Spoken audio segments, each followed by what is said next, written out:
Yesenia. Theodore. Primera de Corintios, Primera de Corintios capítulo 8. ¿Okay? Primera de Corintios capítulo 8. Los versículos no están en su bosquejo, así que si tiene su Biblia, pues sáquela. ¿Okay?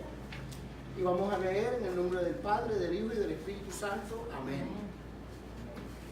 En cuanto a los sacrificados a los ídolos, sabemos que todos tenemos conocimiento. El conocimiento envanece, pero el amor edifica. Y si alguno se imagina que sabe algo, aún no sabe nada como debe saberlo.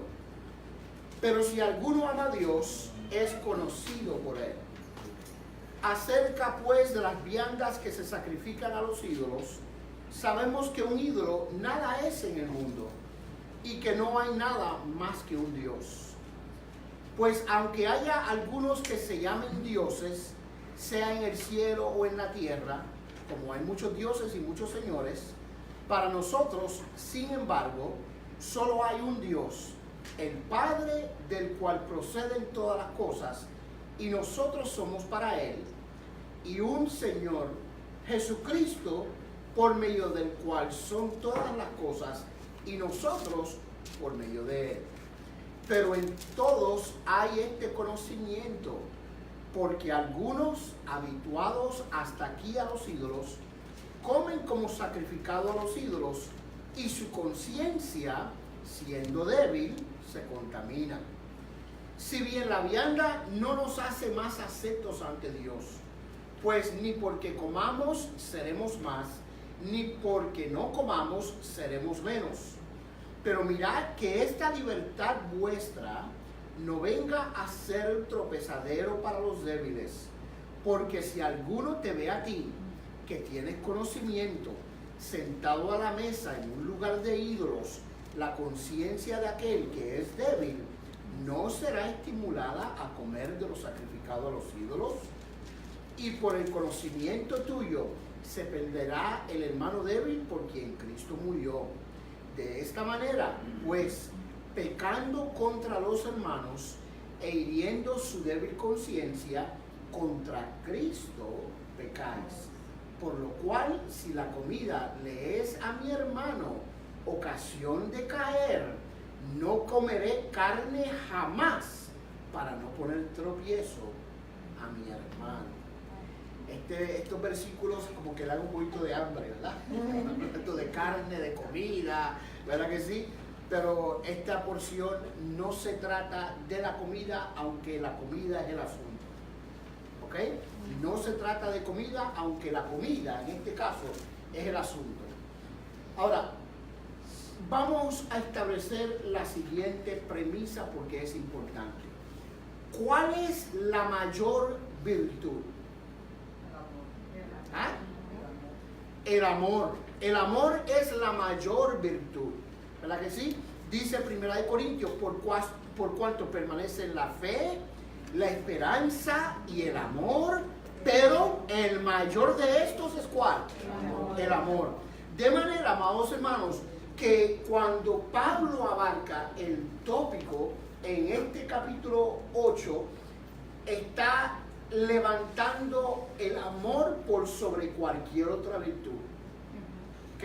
Por cualquier otra virtud. Ahora, cuando Pablo dice en cuanto a los sacrificados a los ídolos, tal parece que Pablo poco a poco en 1 de Corintios está tachando de una lista de asuntos que tenía que tratar. ¿Ok? Primero, ustedes saben, ya lo dijimos, no queremos entrar en eso, pero en los primeros capítulos hablábamos de la división que había en la iglesia de Corinto. Luego en el capítulo 5 hablábamos del pecado inmoral que había dentro de la iglesia, que la iglesia no había atendido. De manera que poco a poco Pablo va tachando de su lista los asuntos que él está tratando con esta iglesia. ¿Por qué razón? Solo recuerde esto. Primera de Corintios es una carta de Pablo contestando algunos problemas que habían dentro de la iglesia a la cual habían llamado su atención. Por eso él dice, en cuanto a los sacrificados a los ídolos, o sea que él está abarcando ahora otro tópico.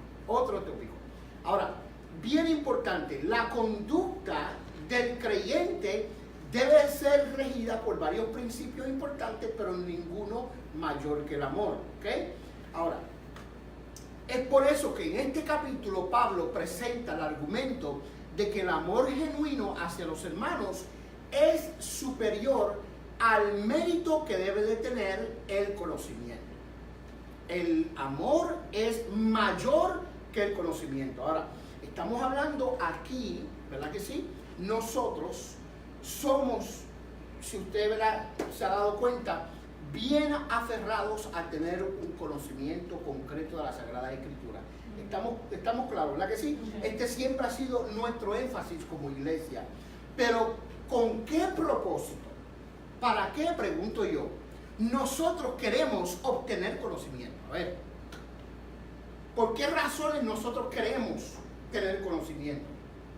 Para estar bien equipados para llevar a cabo el mensaje. Para equipararnos y capacitarnos para poder nosotros esparcir el mensaje del Evangelio, ¿sí? Eso es un punto sumamente importante. Pero ¿para qué otra razón nosotros queremos conocimiento? Creo que un discípulo, para ser discípulos, uno tiene que tener un conocimiento, no nomás el internar, pero por adentro, que es lo que quiere Dios, que resalta de nuestro corazón para afuera. Muy bien, el conocimiento desarrolla el discipulado, ¿cierto? Discipulado, hermana Anduanel, ¿se va a decir algo? Sí, para el conocimiento por discipulado y también para sabiduría. Y para obtener sabiduría, en la vida o enfrentar la vida. Claro, para saber cómo vivir. Cómo vivir. Muy bien, muy bien. De manera que es importante el conocimiento, porque primero que nada, el conocimiento nos capacita para ser buenos ministros. Uno, nos capacita, amados hermanos, para nosotros vivir correctamente. Conoceréis la verdad, ¿verdad que sí? El conocimiento nos ayuda a vivir correctamente. El conocimiento nos ayuda en nuestra relación con Dios.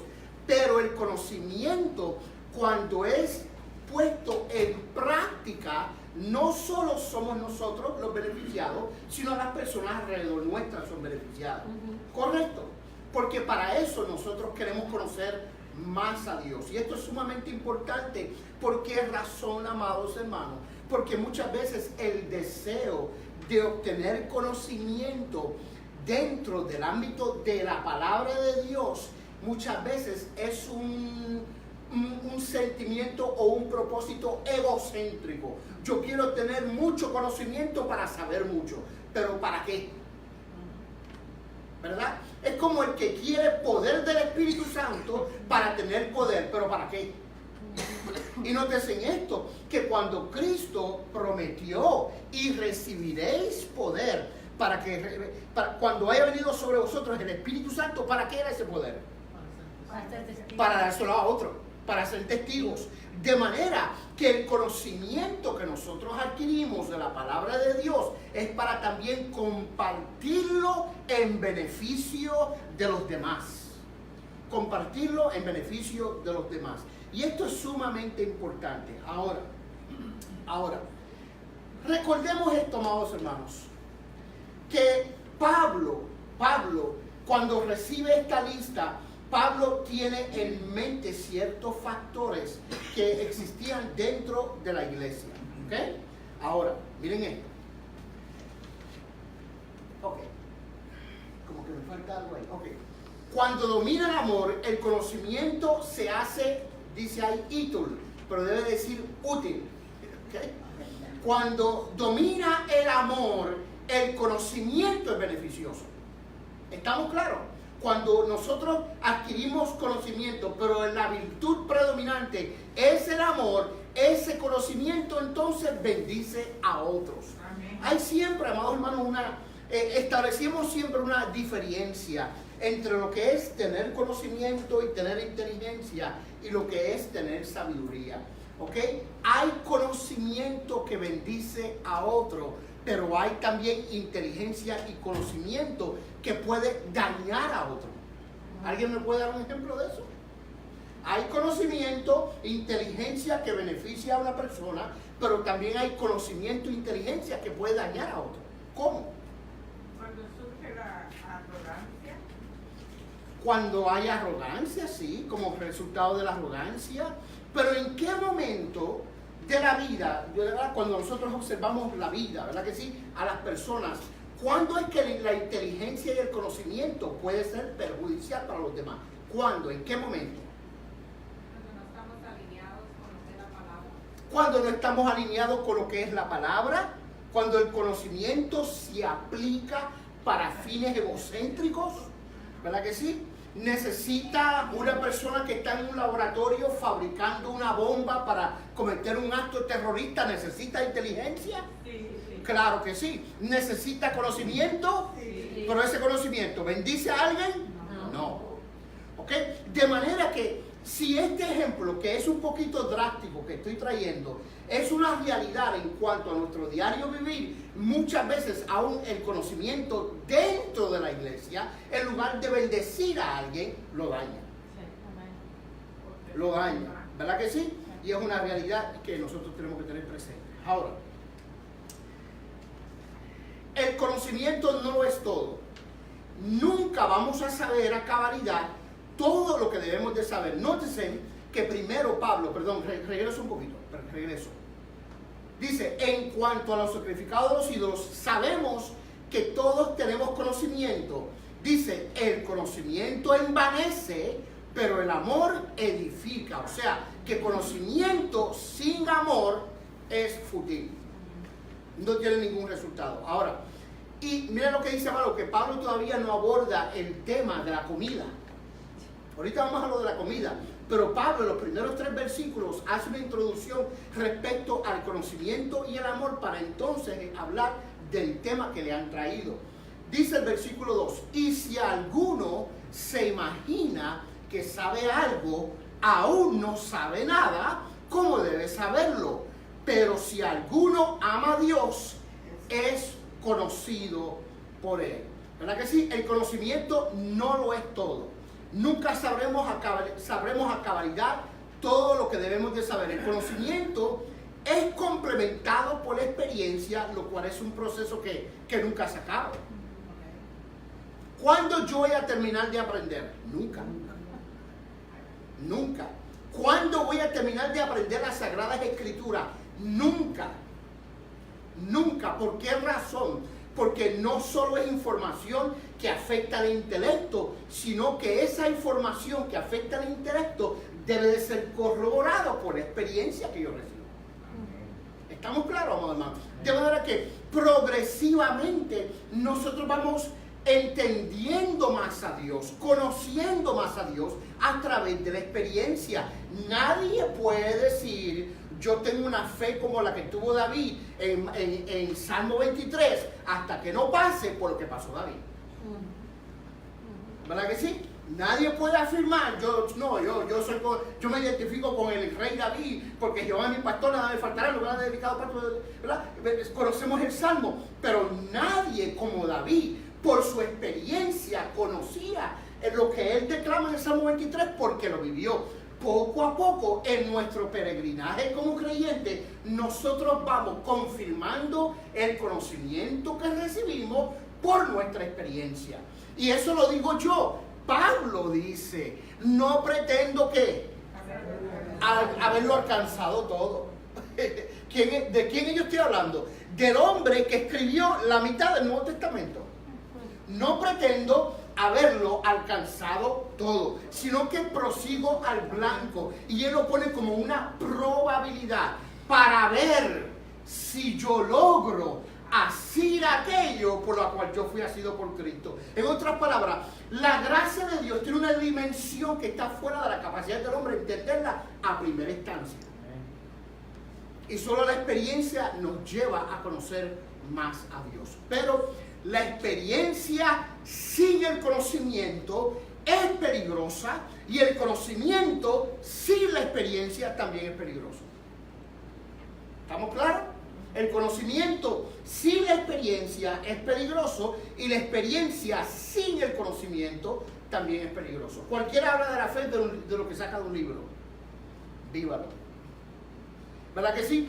Cualquiera puede hablar de la misericordia sacándolo de un libro, pero vivirlo es el asunto, ¿verdad?, importante. Ahora, cuando digo esto, por favor, no me saquen de contexto con lo que voy a decir, pero el conocimiento también es transitorio, ¿ok? Transitorio, o sea que el conocimiento cambia y varía con el tiempo. Ahora, cuando digo esto, no estoy hablando de las Sagradas Escrituras. Dice amén, amado hermano. No estoy hablando de las Sagradas Escrituras, porque la palabra de Dios es viva y eficaz, penetrante como una espada de dos filos, y la palabra de Dios nunca cambia. Dios no se mueve, en Él no hay sombra de variación. Ahora, vamos a tomar vamos a tomar a Salomón, que vivió en aquella época. Pongámoslos ahora aquí al frente y digámosles a Salomón, háblenos de Jesucristo. ¿Le va a poder decir algo? ¿Verdad que no? ¿Por qué razón?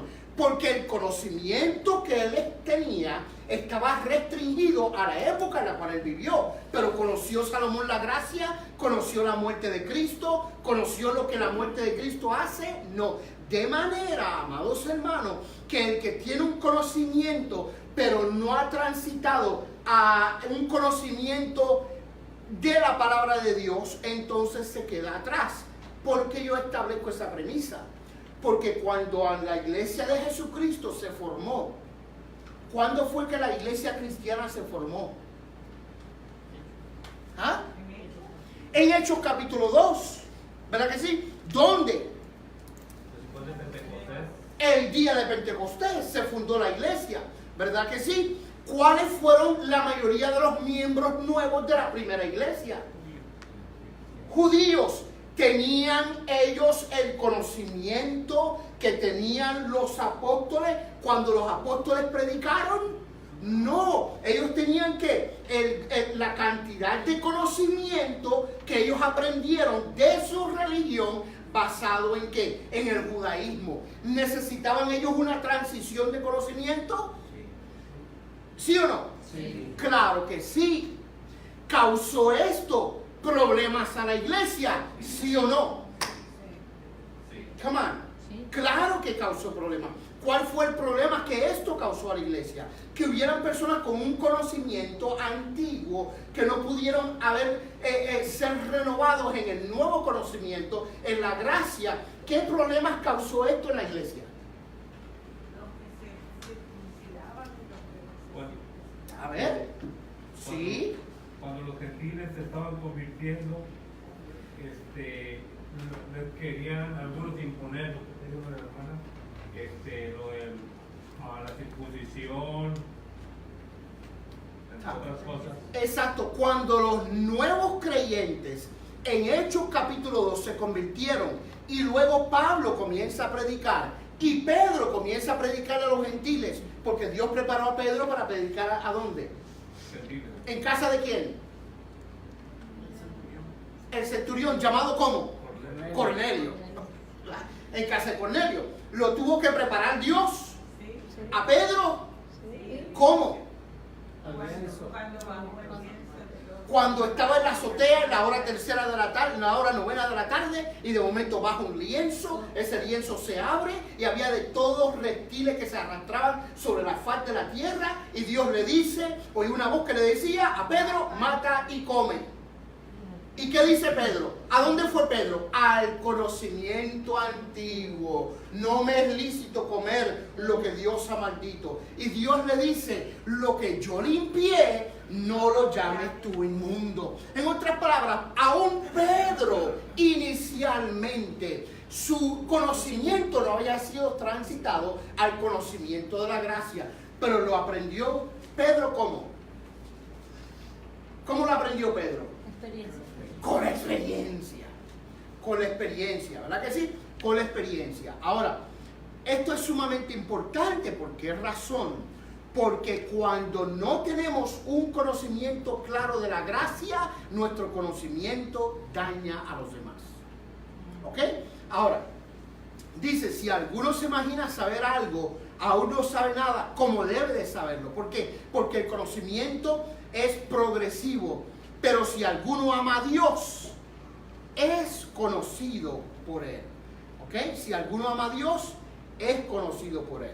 Ahora, voy a ir un poquito acá atrás. Recuerde esto, el conocimiento, amados hermanos, no lo es todo, es transición, y el conocimiento va a dejar de ser. Mírenme bien, alguien búsqueme 1 Corintios 13, 9 al 10.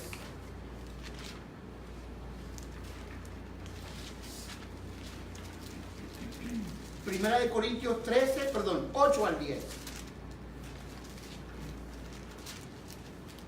Del amor, el amor es permanente, pero el conocimiento transita, cambia y se acaba. ¿Ok? Y yo quiero que usted me mire a cada momento. Siempre lo he dicho siempre y lo repetiré. Cuando usted va al cielo, Dios no le va a hacer un examen de teología. ¿Ok? Le va a decir, dime los 3 aspectos, elementos de la salvación. Dios no le va a pedir eso. Y tampoco le va a decir, mencióname los 66 libros de Génesis y Apocalipsis en orden cronológico. Tampoco Dios le va a preguntar eso. Y tampoco te va a preguntar cuántas dispensaciones hay y dame la descripción de cada. Dios no te va a hacer una pregunta de teología. Pero Dios te va a preguntar qué tú has hecho. Y lo que tú has hecho debió de haber sido motivado por el amor. Dicen amén, amado. Lo que tú hagas hecho, a lo cual tú le vas a dar cuenta a Dios, debe de haber sido motivado por el amor. ¿Cuántos adoran a Dios? Amén. Leámoslos. Alguien, por favor. El amor nunca deja de ser, pero las profecías se acabarán, y cesarán las lenguas, y la ciencia acabará. Porque en parte conocemos, y en parte profetizamos. Mas cuando venga lo perfecto, entonces lo que es en parte se acabará. Cuando dice más cuando venga lo perfecto, ¿qué es cuando venga lo perfecto? Cuando estemos frente a Cristo cara a cara, ya no necesitamos saber otra cosa. Dice amén, amado hermano. ¿Ok? Pero esto es importante. ¿Por qué razón? Porque hay gente que protege más su conocimiento que ejecutar el conocimiento en el amor. Protege más a su conocimiento. Y sí, hay que proteger el conocimiento. Sí, hay que proteger la verdad. Pero no a cambio del amor. ¿Se puede defender la verdad en amor? Sí o no. ¿Se puede enseñar y predicar en amor? Sí o no. ¿Okay? Eso es importante. Ahora, lo que dice el versículo 3, pero si alguno ama a Dios, es conocido por Él. Mire lo que dice aquí. Somos capaces de reconocer ese conocimiento cuando vemos que en la vida de alguien se muestra la gracia, la humildad, la integridad y la obediencia. Si yo estoy observando a Wilmer y yo veo que Wilmer tiene gracia, es un hombre humilde, tiene integridad de corazón y es un hombre obediente, ¿qué yo digo de Wilmer? Que él conoce a Dios. ¿Verdad que sí, amado hermano? Porque la evidencia de que nosotros conocemos a Dios no es el conocimiento que nosotros expongamos, sino la conducta que nosotros tengamos. Este es un verdadero hijo de Dios. A lo mejor no se sabe el Salmo 119, qué vergüenza le debería dar si no lo sabe. ¿Verdad que sí? A lo mejor no se sabe el Salmo 119, a lo mejor no se sabe los 4 evangelios de memoria, pero vive en humildad, en sabiduría, en gracia, en integridad y obediencia, lo cual entonces se entiende por su conducta que es un hijo de Dios. Que es un hijo de Dios. ¿Okay? Ahora, ¿qué es lo que Pablo ha tratado de afirmar en los versículos 2 y 3? Que el que afirma conocer a Dios lo demuestra ¿cómo? Por la forma en que vive. Por la forma en que vive. Hay una expresión por ahí, un decir por ahí que dice que cuando tu ortodoxia es correcta, tu ortopraxia también.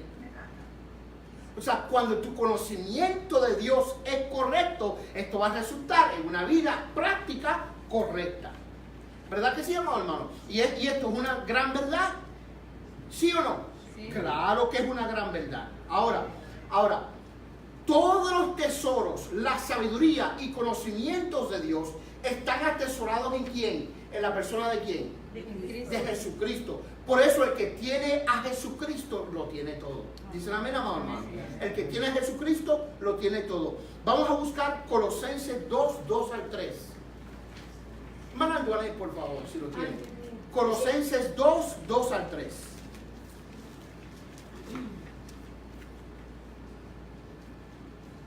Para que sean consolados sus corazones, unidos en amor, hasta alcanzar todas las riquezas de pleno entendimiento, a fin de conocer el ministerio de Dios, el Padre y de Cristo, en quien están escondidos todos los tesoros de la sabiduría y del conocimiento. En Cristo están escondidos todos los tesoros de la sabiduría y del conocimiento. Por eso Cristo dijo, el que me ha visto a mí, ha visto al Padre. ¿Verdad que sí? Me ha visto al Padre. Ahora, interesante esto. Cuando dice, pero si alguno ama a Dios, es conocido por Él. Es conocido por Él. ¿Qué? ¿Por qué razón? ¿Por qué usted ama a Dios? A ver. Que Dios me amó primero. Porque Dios te ganó. ¿Verdad que sí? He beat you to it. ¿Por qué tú amas a Dios? Porque Dios te amó primero, sencillamente. Él te alcanzó primero, Él te llamó primero. Por eso nosotros amamos a Dios, de manera que cuando hemos sido seleccionados, escogidos por Dios, llamados por Dios, amados por Dios, entonces ¿qué se produce en nosotros si no es el amor de Dios para los demás? ¿Verdad que sí? Primera de Juan 4, 10 y 19. Por favor, alguien que me lo lea. Primera de Juan 4, 10 al 19. Y recuerde que Pablo aquí está entrando, estableciendo una premisa antes de hablar de la comida. Primera de Juan 4, 10 y 19. El que me lo lea me va a leer los dos versículos, el 10 y el 19. En esto consiste el amor, no en que nosotros hayamos amado a Dios, sino en que Él nos amó a nosotros y envió a su Hijo en proposición por nuestros pecados. Y el 19. Nosotros le amamos a Él porque Él nos amó primero. ¿Ok? Nosotros le amamos a Él porque Él nos amó primero. Ahora, vamos a la carne, vamos a la comida. ¿Ok? Que ustedes querían llegar a la comida. Pablo atiende el problema de la comida sacrificada a los ídolos. ¿Por qué razón, amados hermanos, esto era un tópico impactante para la iglesia de Corinto? ¿Por qué esto era tan importante para la iglesia de Corinto?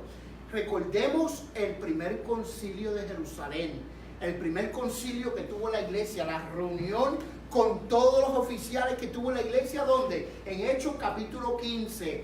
¿Cuál fue el asunto a tratar en ese concilio? ¿Alguien se acuerda? Que los gentiles se le estaban imponiendo cosas de la ley como la circuncisión. A los gentiles se les había impuesto que siguieran la ley de Moisés y también se circuncidaran como un paso adicional a la muerte de Cristo en la cruz del Calvario. ¿Verdad? Se le estaba imponiendo eso. ¿Por qué razón? Porque la información de los primeros creyentes no había sido transitada a la gracia todavía. ¿Estamos claros, amado hermano? Ahora, se le quería obligar a estos nuevos creyentes a circuncidarse, a seguir la ley de Moisés. Pedro se levanta Pablo y Bernabé, defienden a los gentiles ante las demandas de los creyentes en Jerusalén. Y vamos a ver cuál fue la resolución, porque esta resolución da un poquito de gracia, aunque está en la Biblia. ¿Ok? Los oficiales de Jerusalén, lo voy a poner así de una forma arrogante para que se vea. Los oficiales de Jerusalén acordaron y se pusieron de acuerdo que el Espíritu Santo tenía razón. Ellos decidieron que el Espíritu Santo tenía razón. Mira qué bonito. ¿Verdad que sí? Dice, porque ha parecido bien al Espíritu Santo y a nosotros, como si a mí me importara mucho lo que para ellos le parecía. Pero ellos lo ponen de esta forma arrogante. Me ha parecido bien a mí, a nosotros, al Espíritu Santo y a nosotros no imponeros carga ninguna más que estas cosas necesarias. ¿Ok? O sea que, en otras palabras, sí abrieron el evangelio para los gentiles, sí permitieron que Pablo continuara evangelizando a los gentiles, le dieron entrada a los gentiles al ámbito de la iglesia, pero con algunas reglas. ¿Cuáles eran esas reglas? Versículo 29, que nos abstengáis de los sacrificados a los ídolos, de sangre de ahogado y de fornicación, de las cuales cosas si os guardareis, bien haréis pasarlo bien. Esta fue la resolución del concilio de Jerusalén. Pero me gusta cómo ellos lo ponen. Nos pareció bien al Espíritu Santo y a nosotros. ¿Ok? Pero vamos a tomarlo un poquito. Entonces, la iglesia de Corintio nace.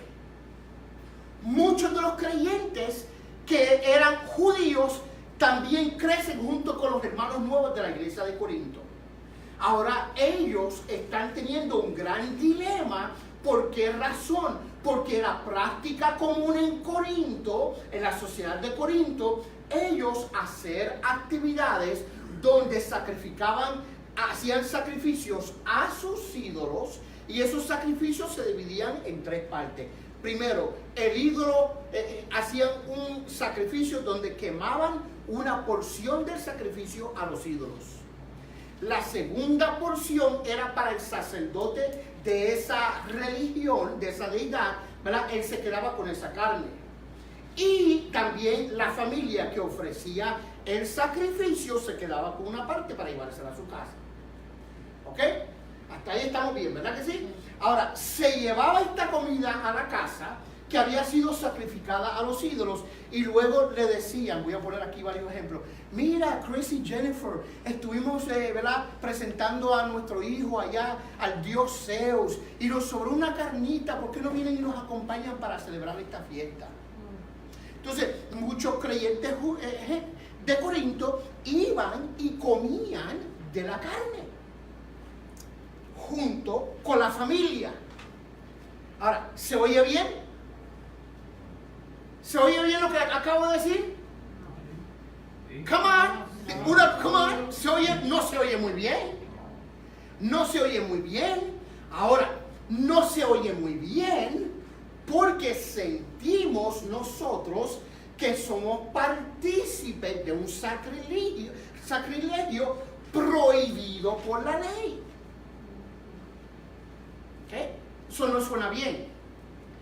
Pues entonces, mírenme bien, ¿por qué usted entonces puede entrar a un buffet chino, Lavado, Dios. pasar por alto el gordito, Lavado, Dios. y visitar 10 veces la mesa de buffet sin problema ninguno?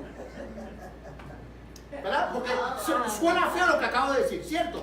No suena muy cómodo, pero usted va a los chinos, ve al gordito muy alegre así, ya sea de oro, de porcelana, no sé de qué material, con la barriguita por fuera y el pantalón bajadito, ¿verdad que sí? Usted ni lo mira. Usted lo pasa por alto. ¿Por qué razón? Porque la necesidad primordial suya ahora cuando usted entra al chino es ¿qué? Hambre. Pero le voy a decir por qué usted no se molesta. Le voy a decir por qué usted no se molesta. Por la misma razón de que habían creyentes en la iglesia de Corinto que tenían un conocimiento más elevado que los creyentes que nacieron en Corinto, que no tenían otro punto de referencia sino la sociedad donde ellos vivían. Usted sabe que ese Buda no significa nada para usted, ¿cierto? Ahora cuando vaya al chino como que va a estar... Pero usted sabe que ese gordito a usted ni le quita ni le añade, ni lo daña, ni lo enferma, ni le hace nada. ¿Por qué razón?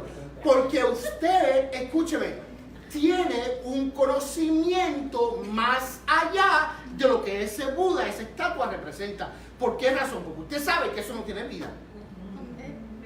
Porque usted sabe que eso es un pedazo de porcelana inservible, que no daña su vida espiritual. Pues entonces, ¿qué pasa? Este era el asunto. Este era el asunto. Habían creyentes en la iglesia de Corinto, amados hermanos, que habían adquirido un conocimiento donde ellos sabían que eso no importa.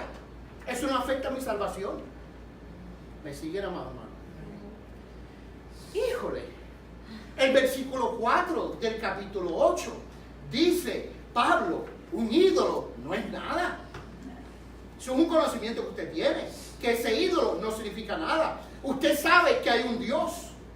Usted ve a Buda y usted dice, ¿será él parte de la vida? Usted no piensa, ¿será ese gordito parte del cielo y estará en el será? Usted no piensa eso, porque usted sabe que hay un ¿qué? Un Dios. Un solo Dios y un solo mediador entre Dios y los hombres, llamado ¿quién? Jesucristo.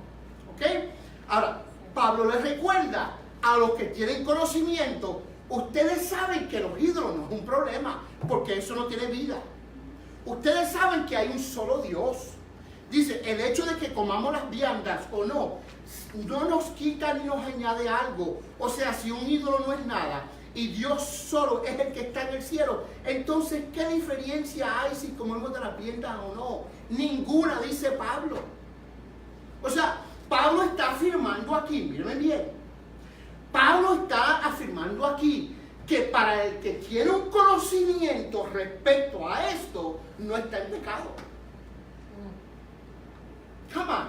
¿No va usted a una fiesta de su familia que a lo mejor no es cristiana, se sienta allí y usted sabe qué hacer o no hacer, pero no se siente, ay, pequé delante del Señor? ¿Por qué razón? Porque usted sabe que usted no va a entrar en la conducta que ellos entran, ni va a participar de lo que ellos participan, pero usted va como familia a estar ahí porque usted los ama. ¿Cierto? Así que Pablo está diciendo, el conocimiento es importante. ¿Por qué razón? Porque te libra del sentido de culpabilidad conociendo tú los datos. Dios es uno, no hay ídolos que tengan vida, ¿verdad que sí? Los ídolos son un pedazo de madera, un pedazo de yeso, y solamente Dios está en el cielo. Pero hay un problema. ¿Ok? Pablo ahora apela al amor antes que al conocimiento. ¿Por qué razón? Porque solo porque tú hayas alcanzado un conocimiento y una madurez en ese asunto no significa que todos los cristianos tienen el mismo conocimiento. ¿Me siguen, amados? No significa que todos los cristianos tienen ese mismo conocimiento. Versículo 7, por favor, alguien leamos. Pero no en todos hay este conocimiento, porque algunos, habituados hasta aquí a los ídolos, comen como sacrificado a ídolos, y su conciencia, siendo débil, se contamina. En otras palabras, habían personas en la iglesia de Corinto que comían esta comida sin que la conciencia les dañara, porque tenían un conocimiento de que solamente Dios es Dios, los ídolos no son nada. Pero habían personas que en toda su vida en Corinto lo practicaron, y cuando lo practicaban religiosamente. Y cuando ellos veían a creyentes participando de esto, ellos sentían, ¿cómo es posible si yo hacía esto para venerar a mi Dios, que hayan creyentes que lo estén haciendo? ¿Por qué razón? Porque estos creyentes no habían alcanzado la madurez y el conocimiento que otros creyentes habían alcanzado. Esto es importante.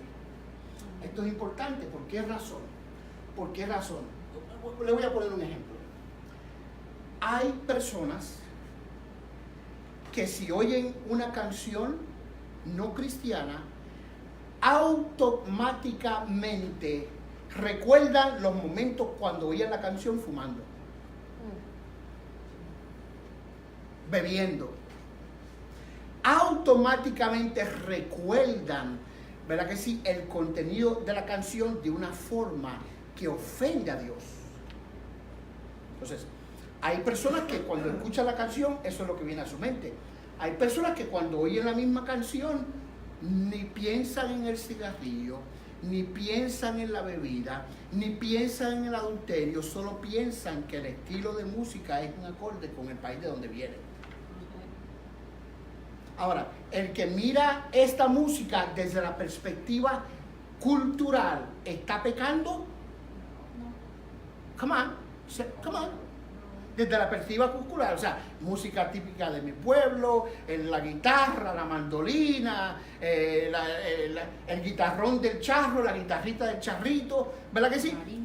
Está pensando en su cultura, en su pueblo, en el campo. Pero hay personas que cuando escuchan la misma música, ahora están pensando cuando estaba con la mujer que no era de él, cuando fumaba, cuando se emborrachaba. Sí está pecando. O sea, uno con la música no está pecando, pero otro con la misma música sí están pecando. ¿Me explico? Entonces, ahí es donde, cuando yo considero que algo no es malo, pero entiendo y comprendo que en lo que yo participo puede dañar el corazón de Chris, entonces yo tengo que tomar una decisión respecto al conocimiento que yo afirmo que tengo. Pues yo tengo el conocimiento de saber, eso no es pecado, eso es cultural, ¿verdad que sí? Esto no ofende a Dios, la Biblia no habla nada sobre eso, pero a Chris esta misma experiencia lo lleva a contemplar una vida que desagrada a Dios. Entonces, está ahora en mí decidir si yo lo hago porque tengo el conocimiento y no importando cómo se sienta Chris, o me abstengo de hacerlo por amor y edificación a la vida de Chris. Ahí yo tengo que decidir.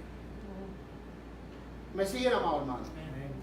Entonces, ¿qué es lo que está diciendo Pablo aquí? Todo te es lícito, pero no todo te conviene. Todo me es lícito, pero no me dejaré dominar de ninguna de las cosas. ¿Por qué razón? Mire esto. ¿Cómo entonces deben de conducirse los que tienen la madurez y conocimiento para saber lo que no es perjudicial? Significa que tenemos la libertad absoluta para comer porque a nosotros no nos perjudica. Ahora tenemos que meditar si lo que yo hago, que a mí no me afecta espiritualmente, daña en la vida de mi hermano y el corazón de mi hermano, porque lo lleva a él a contemplar no lo cultural, sino lo que le puede hacer daño. Entonces yo le estoy causando a mi hermano problemas espirituales, y yo delante de Dios he pecado contra mi hermano, y ahora por no abstenerme, por tener supuestamente un conocimiento de madurez, ahora no solo estoy pecando contra mi hermano, estoy pecando contra Dios. ¿Por qué razón? Porque yo sé que si yo entro en esta conducta estoy dañando la vida de mi hermano, y si por yo sentirme libre en Cristo lo hago como quiera, indiferente a qué le cause a mi hermano, yo estoy mal. ¿Me están siguiendo, amado hermano? Esto es importante que nosotros lo entendamos, porque esto precisamente no es problema, no es cuestión de la carne del sacrificado a los ídolos, es cuestión del amor y la consideración que los que tenían conocimiento debían de tener para no dañar al hermano que era débil, de débil conciencia. Dice amén, amado hermano. Y esto es una gran realidad. ¿Por qué razón? Porque cuando nos olvidamos del amor, nuestro conocimiento nos condena. El conocimiento de libertad que nosotros muchas veces afirmamos, si no lo usamos en beneficio de nuestro hermano, nos condena. ¿Por qué? Porque usted siente la libertad en Cristo. Usted no siente que ha ofendido a Cristo. ¿Verdad que sí? Hay gente que, mire, hay gente, amado hermano, que oyen una canción que no es cristiana y al otro día se pierden. Se pierden, porque la canción, el pensamiento, los llevó a la lujuria, al pecado, a los recuerdos y los atrajo. ¿Verdad que sí? Entonces, ¿a esta persona le conviene que le demos un mal ejemplo? No, hay que cuidarnos y preservarnos de no dañar el corazón de un hermano que es débil. ¿Por qué razón? Porque a lo mejor esa fue su vida. Por eso ella dice, si tu plato de comida es dañino para tu hermano, que dice la Biblia, mi amado hermano, aunque tú te sientas libre, no te lo comas. ¿Por qué? Porque comiéndotelo vas a dañar a tu hermano. Y si tú dañas la conciencia de tu hermano y afectas su vida espiritual, Dios te hace a ti responsable. ¿Me siguen, amados hermanos? Preguntas aquí, preguntas, porque ya se me fue el tiempo. ¿Hay alguna pregunta al respecto? Ok. En Corinto, no todo creyente tiene un conocimiento completo de las doctrinas de Dios, Cristo y la creación. Habían cristianos recién salidos del paganismo cuya fe en el Señor era débil por la falta de conocimiento y madurez cristiana. ¿Ok? Ahora mira lo que dice Pablo en el versículo 9. ¿Me dan 4 minutos y medio? Sí. Ok. Pero mirad que esta libertad vuestra no venga a ser ¿qué? Tropezadero para los débiles. Tu libertad, tu conocimiento no sea tropezadero para los débiles. Porque si alguno te ve a ti que tienes conocimiento sentado a la mesa en un lugar de ídolos, la conciencia de aquel que es débil no será estimulada a comer de los sacrificados de los ídolos. O sea, usted está instigando al pecado de esta persona. ¿Por qué? Porque esa persona no ha madurado en esa área. Y por el conocimiento tuyo se perderá el hermano débil por quien Cristo murió. Palabras fuertes de Pablo. ¿Ok? Y por el conocimiento tuyo, o sea, tú te sientes libre, a ti no te afecta, pero el hermano tuyo que es débil se va a perder. ¿Ok? El creyente que es maduro y tiene conocimiento, pero ignora cómo su libertad puede perjudicar al hermano que es débil, entonces obra con conocimiento, pero carece del amor de Dios. Rápido, por favor, Romanos 14:15, pero rápido, por favor. Romanos 14:15.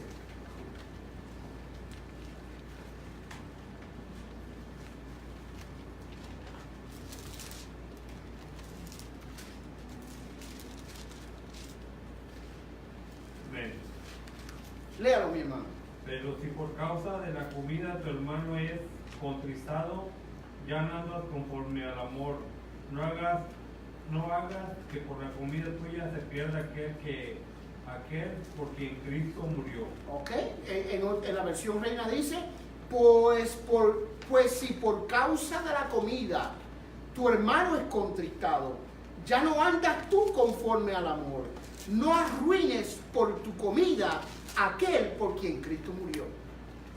O sea, no busques, no ejerzas la libertad en las áreas donde tu hermano es afectado. No ejerzas la libertad en el área donde tu hermano es afectado. Mi libertad no puede ser un tropiezo para el débil. Cuando el uso de mi libertad daña a mi hermano, no solo pequé contra mi hermano, sino pequé contra Dios. Versículos 12 y 13. Un derecho que un cristiano ejerce en forma legítima no debe jamás convertirse en un obstáculo para otros creyentes. Un derecho que usted tenga, una libertad que usted tenga. Dicen amén, amados hermanos. Y termino con esto. Porque si alguno te ve a ti que tienes conocimiento, sentado a la mesa de ídolos, la conciencia de aquel que es débil no será estimulada a comer de los sacrificados de los ídolos.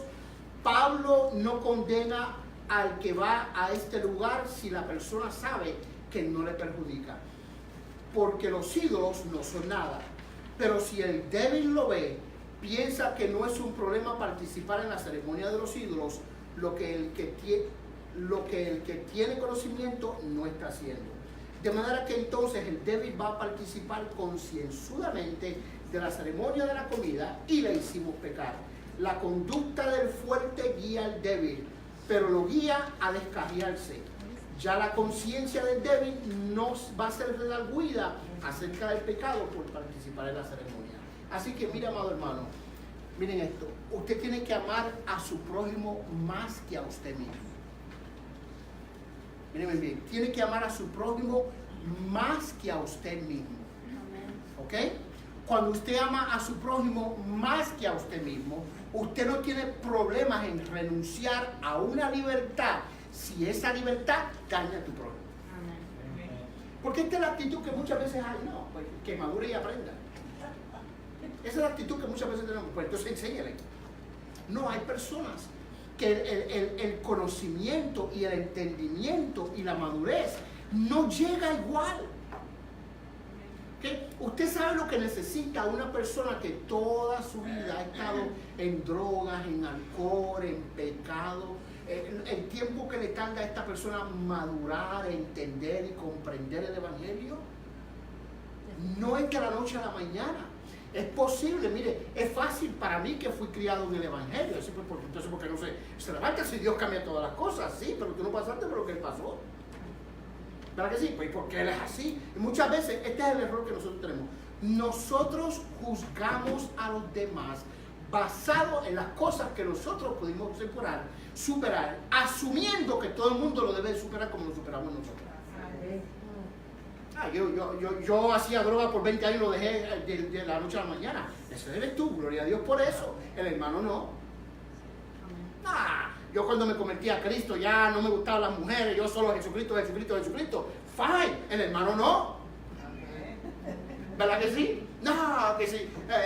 Yo bebía de día y de noche, de día y de noche, vine a Cristo y todo es nuevo. Sí, el hermano no. Entonces, tú tienes que proteger el bienestar de tu hermano, pero no a expensas de tu libertad. Tú tienes que cuidar tu libertad. Y si tienes que renunciar a tu libertad por la bendición de tu hermano, no eres otra cosa que un buen imitador de Jesucristo, que renunció a su propia libertad para darte a ti la tuya. Pongámonos de pie.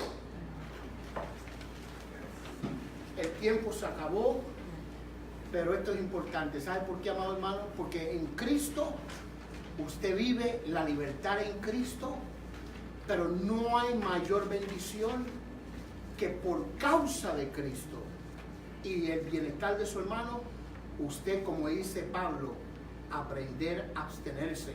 Solo, mire lo que dice el último verso, y con esto termino. Mire cómo dice Pablo, porque Pablo es bien tajante respecto a este último versículo. Mira lo que dice Pablo. Por lo cual, si la comida le es a mi hermano ocasión de caer, no comeré carne jamás. Está diciendo Pablo. O sea, yo estoy dispuesto a abstenerme de lo que tenga que abstenerme por amor a mi hermano, para no poner tropiezo a mi hermano. Y esa es la actitud de Cristo. Y todos queremos ser como Cristo. Amén. Oremos en esta noche. Señor, gracias. Te adoramos y te bendecimos, Dios mío. Tú eres un Dios bueno y tu misericordia es para siempre. Ayúdanos, Señor, como hijos tuyos, Señor, poner el amor como lo más importante en nuestra vida, Señor. No hay mayor bendición, Dios mío, que yo pueda, Señor, como tú hiciste conmigo, Señor. Poner mi vida a un lado, mis placeres y mi libertad a un lado, Señor. Abstenerme de lo que sea con tal de que mi hermano sea levantado, edificado, bendecido y que mi hermano pueda crecer en la gracia. Para eso tenemos el conocimiento, Señor. Para bendecir a otro, para levantar a otro. Ayúdame, Señor, si hay alguna área de mi vida, Dios mío, donde el egocentrismo domina y no veo el bienestar de mi hermano y solo pienso en mi bienestar y mis deseos, ayúdame, Señor, a entender que por mí tú lo hiciste, dejaste tu trono, dejaste tu gloria, viniste a esta tierra, Dios mío, sufriste como hombre para que yo pudiera tener vida, para que yo pudiera ser levantado. Enséñame, Señor, a hacer eso por la vida de mi hermano. En el nombre de Jesús, únenos como familia cada día más, Dios mío. Guárdanos, Dios mío, que el amor sea, Dios mío, la virtud principal en medio nuestro, Señor, porque así glorificamos y exaltamos tu santo y dulce nombre. Bendice a cada hermano, Dios mío, en el regreso a su hogar. Cuídanos y guárdanos, Dios mío, y con tu bendición nos despedimos en esta noche, no de tu presencia, sino de este lugar, en el nombre del Padre, del Hijo y del Espíritu Santo. Amén y amén.